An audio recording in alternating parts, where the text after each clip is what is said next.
Okay.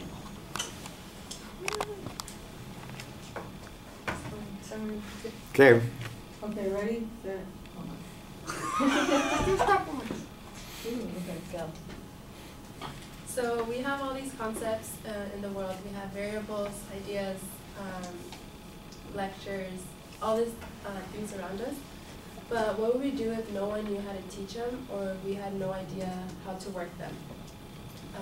According to the Bible, if the blind let the blind, both shall fall into a ditch. And I agree with that, because let's just say our teachers, they're educators. We learn from them. If they didn't know what they were teaching, we wouldn't learn anything from them. Therefore, we would have all these concepts and ideas, but with no purpose for them. Another example would be like, let's say a mechanic. He needs education to work a car, to fix a car, to operate the car. If he didn't have the education, we wouldn't have the cars we have today. We'd probably be rolling on a wagon or walking everywhere. Obviously, someone had to come up with the idea of making a car, but he had to learn it, or he had to have an idea for it. Sorry. If he or whoever built the car didn't have the right concepts, we would be crashing or, like I said, walking everywhere. The third would be our parents. If our parents weren't, I guess, parents learn on their own, but if they didn't know how to care for a child, we would all be like animals in a way.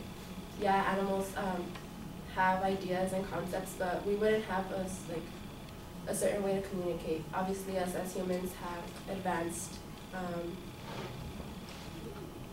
concepts, unlike animals.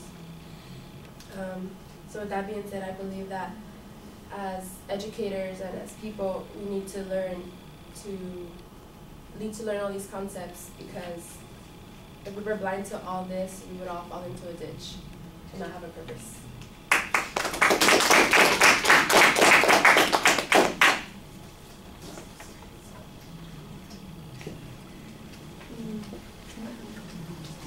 No, don't give them back to me. That's your souvenir for the day. You can save that. So did I just leave the time going so we can know when to call her back? Or No, it's okay. We'll call her back. I got it. You can clear it. You're just doing the speech time. I'll take care of the prep time.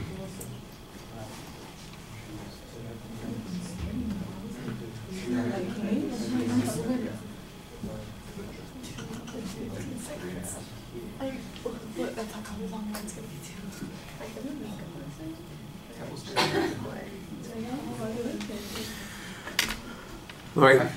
Remember, everybody, that you're supposed to go on and do comments about your own presentations. So you're not doing peer evaluations this time, you're doing self-evaluations, and you have to do the self-evaluations on the YouTube channel, on the video. Okay? Let me just give you a couple of comments. I thought that you had a good general introduction. There's a tie into the topic. You need a preview so that we know sort of where you're headed. You developed the material a little bit. You had a couple of good examples. That was fine.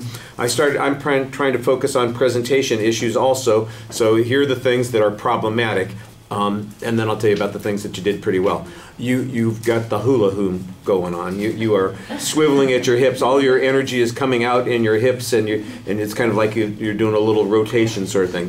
That's nervousness that's coming out, so that's a little bit of a problem. You generally don't look at people, and if you do, it's just people on that side. You need to look up and talk to us. I know it's comforting to keep looking at the topic, like there's going to be something else that appears on that piece of paper. Nothing else is going to appear on that piece of paper. You have to talk to us. So you got to have it in your head.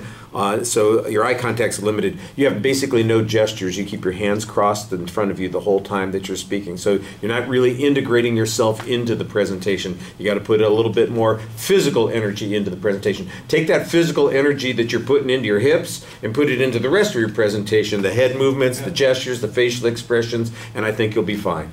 All right, thank you.